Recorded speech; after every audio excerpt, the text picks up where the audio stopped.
Trojan alumni here, and that's a lot. And when you go, we've been in Taiwan, we're also going to Shanghai. We have such a wonderful presence.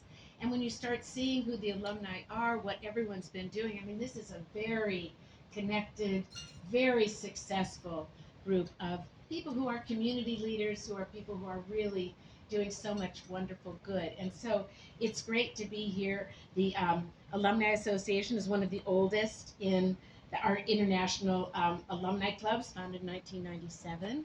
And so that's another thing we're really proud of. We had more than 300 students last year that came from here, and I know you just did the send off for students that are going to be coming again, so I'm sure they're very excited to see all of you. And I have new students? These are the new students, Wow. 300 new students last year. And this From is Hong a Kong. very, from Hong Kong. Now, this is a big feeder for us. And I do want to just say one thing. I know that it can feel pretty scary, and probably for parents right now, there are times when you really wonder what is it like to send your kid to the United States at all. And I just really want to say this. We are so deeply committed that we will do everything in our power to make sure that they have great experiences. We do spend more money, I'm just going to say this, on security than any other university in America. And as a result, when you look at our security records, they're really good. Doesn't mean you don't have to be careful and things like that, but we care deeply about it and are really committed to it. And I think that's why when other universities are seeing declines in the number of international students, but especially students from Asia, we're not. And we're deeply committed to that. It's been such a part of our history. I just want you to know that. But if you ever have concerns about safety, you can reach out to us. We would really want to do that. And so I really wanted to mention that. The other thing is that it's a very, it's a very diverse group, but 40% of the students at USC identify as Asian heritage. So they're not going to a school where they're the only person from there. And I think that is really important. It's what makes the place so vibrant, that it has such diversity. But I think for our students from Asia, that is something that's really important for them. And I think students could talk about that. But if you walk around the campus, you would think you were in the airport of any major city in the world. People coming and going, bustling from every kind of walk of life. And I think that's really exciting. So what I'm going to do is give you a fast train look, because you have the best fast trains. And I'm going to try to give you a fast train look of what USC, how it's changed. And I think what we're doing as well as anyone is preparing students not for the day today, but for the future.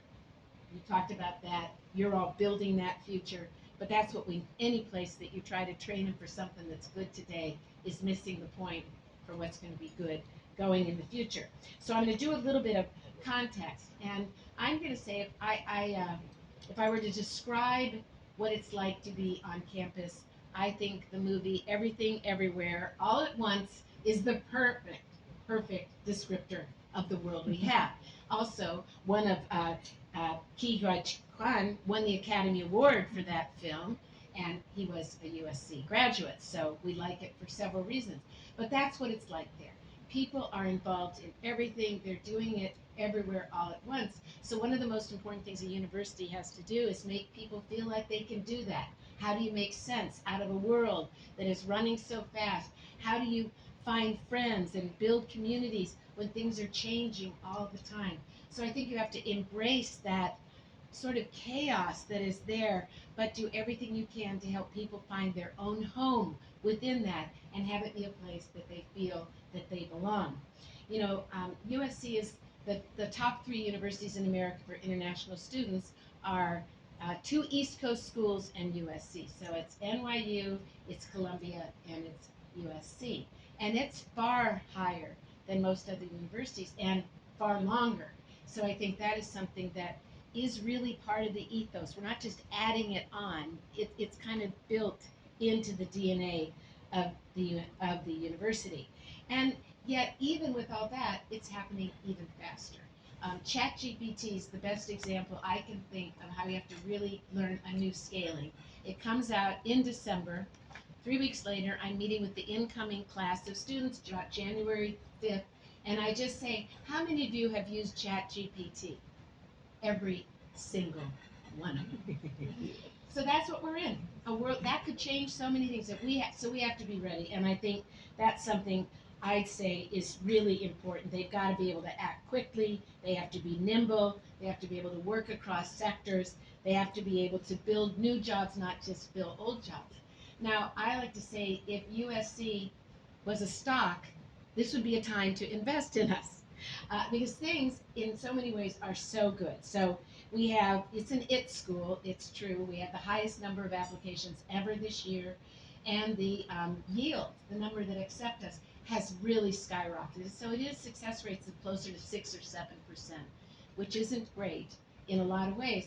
But the other thing is there are many other ways to get in. You can transfer in, you can come in for other programs. So I think we're still really good for the students that really want to get there. I think they can get there. So I do want to tell that, especially to hopeful parents, that can be true. Largest revenues ever. We've really grown the last 20 years. We're almost double our size. We've doubled the research in the last decade, probably double it in the decade ahead. It's over $1 billion in research. The rankings go up, the global income goes up, our endowment goes up, even though it sometimes goes back down, but right now we're going back up again. So things are really in good situation for us there, but our ambitions, of course, are very high. So we need to keep doing the things that we're doing and try to do them on high octane. What I think is really important is it has this history of bold moves. There's, to be really excellent in this current world, I think the advantage we have, first, I think we're the school of schools. That's what I like to call us. We have more professional schools, highly ranked, than any research university in America. So we have 23 of them. I think NYU has 21, so we still have more. But what's so special about them is that our students move freely between.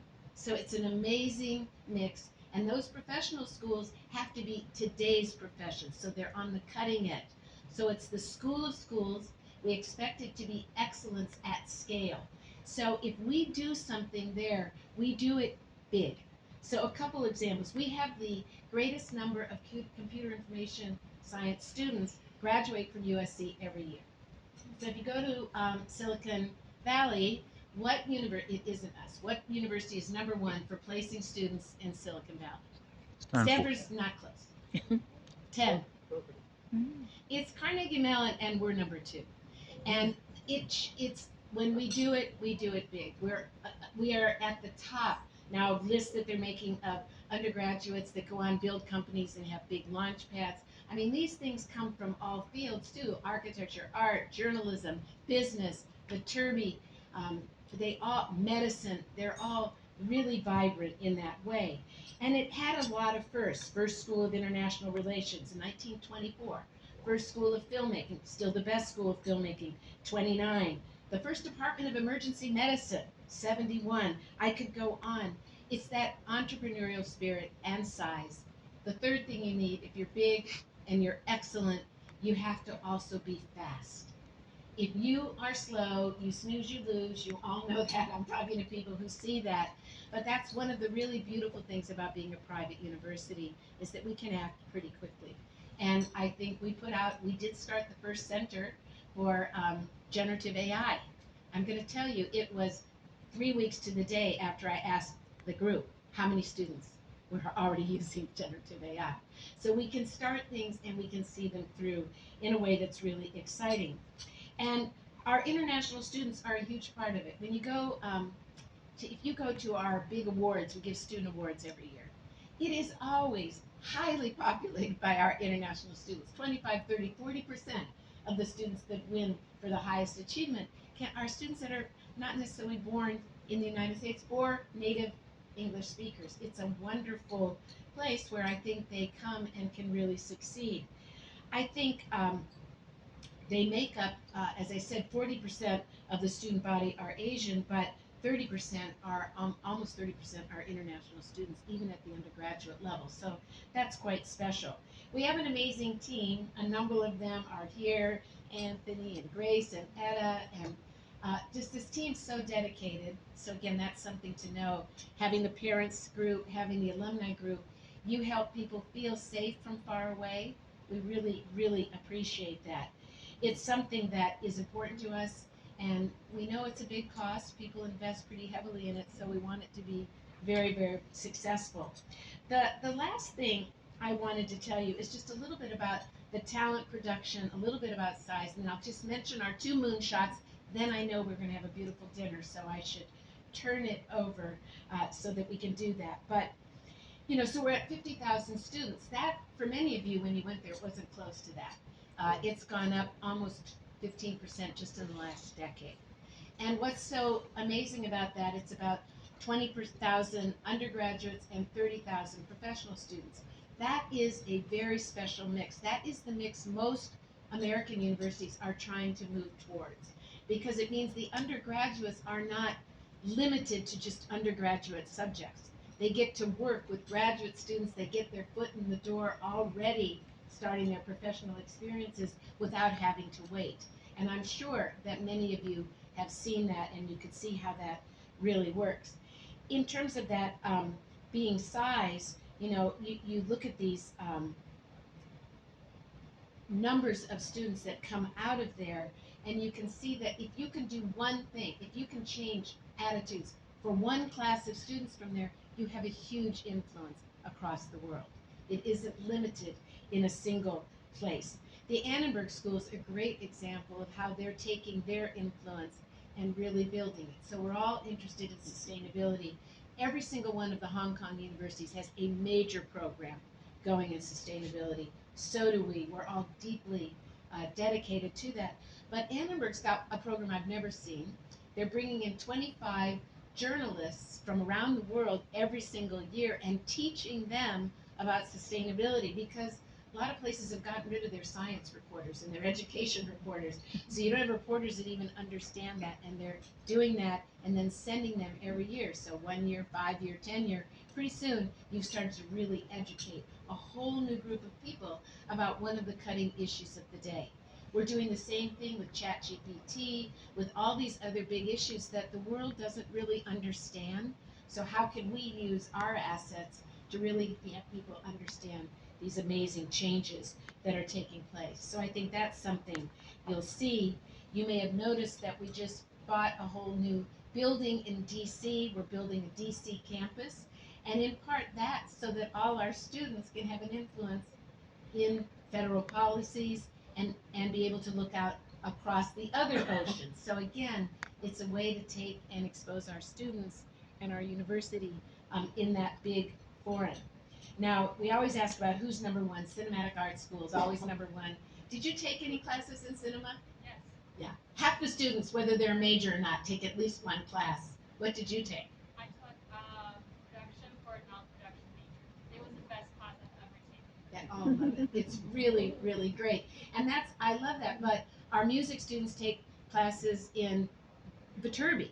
Our history major students take classes over in the medical school. So it's a wonderful mix. That's something that's been very exciting. But one thing that is very unusual in a lot of places, and this would be true for a lot of Asian universities at this point, you might be really great in science and technology, but it's rare to have great medicine, great engineering, and great arts together with all that business. It's that breadth, and that's why we have some of these amazing programs.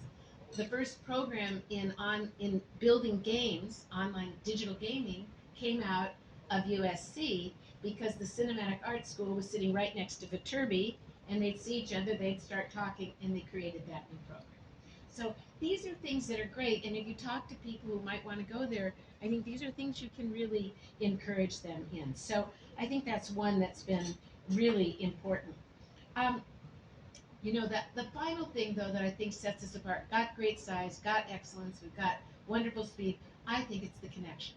I think it's the way people work across disciplines.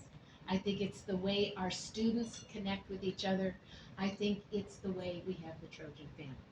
Nobody else has all that and the Trojan family. And when I first came to USC, I have to tell you, I thought, is this going to be real? Because it always is legendary, but it's realer than real. I see it all the time, and I see it in ways that are so meaningful, helping people get jobs, giving them a feeling that's a welcome. but it's also just a rising pride in being part of a place that is making such an important difference in people's lives. So that's something we never want to lose. And I think it makes a really big difference for us. As I thought when I came in 4 years ago, and Ronnie, you might have been one of the people that said that to me. I was trying to talk to all the trustees, and I had a few scandals to take care of when I first came. But they said, you'll take care of those, but don't lose your thought about the future. That would be the worst thing you could do, is try to fix something and not keep looking at the future. So we started thinking about our big moonshots, the decadal level things that can take 1 and 1 and make them 10 can set you apart. So we have one in the frontiers of computing, and those of you that come tomorrow, we'll show a film about it and you'll see it. But that's a $1 billion move that brings the digital environment into every one of the professions, builds a new campus in Silicon Beach, it builds a new department of advanced computing, and it really does that cross-school work that is really important. I want every single one of our students to be digitally literate in whatever profession they study. And on top of that, they have ethical training, because there's a place that it's so needed in that competition world. So that's Frontiers of Computing. There's Health 3.0. This is the decade of new medical discovery. There is no doubt that it is accelerated. You're going to see things that have been only dreamed of. And some of our areas were best in the world. Alzheimer's is really USC. It is one of 3 of the top 10 labs in the world working on Alzheimer's, on personalized medicine, on cancer. And every school is really thinking about the way to do that. But we need to be part of that with that great discovery. And it is also, how do we do healthcare? So that's a big moonshot for us. I have several other moonshots. One of them is just trying to make sure we continue to give aid so that the smartest, most engaged students from every single background can go there regardless of what it costs. That, if you don't do that, your school is not going to mean much in the long run. So that is really important, and it's very necessary.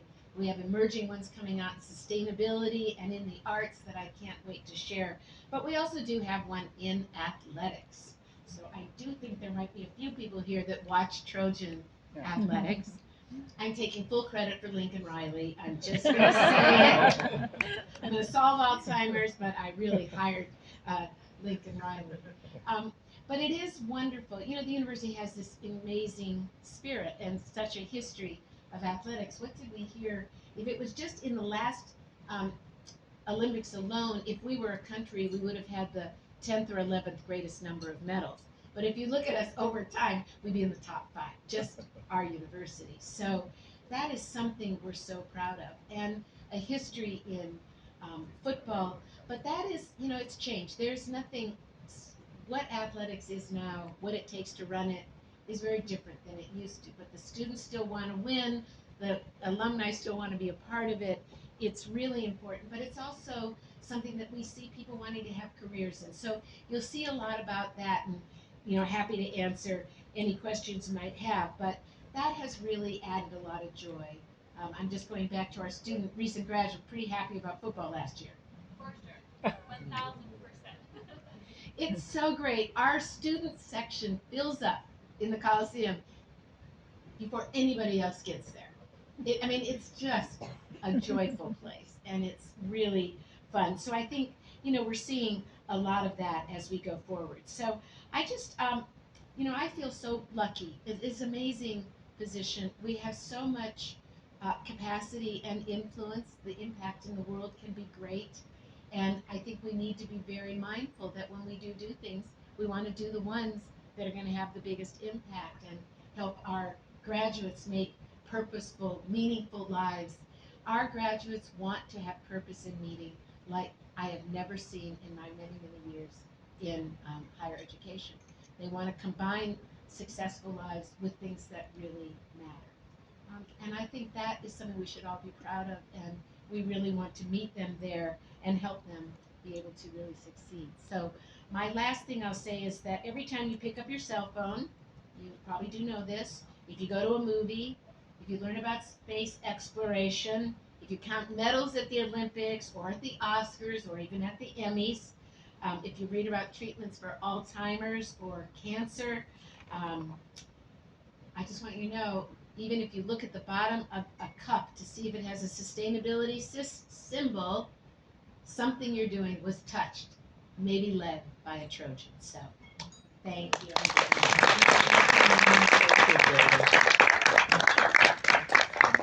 Well, let's prepare to eat. There was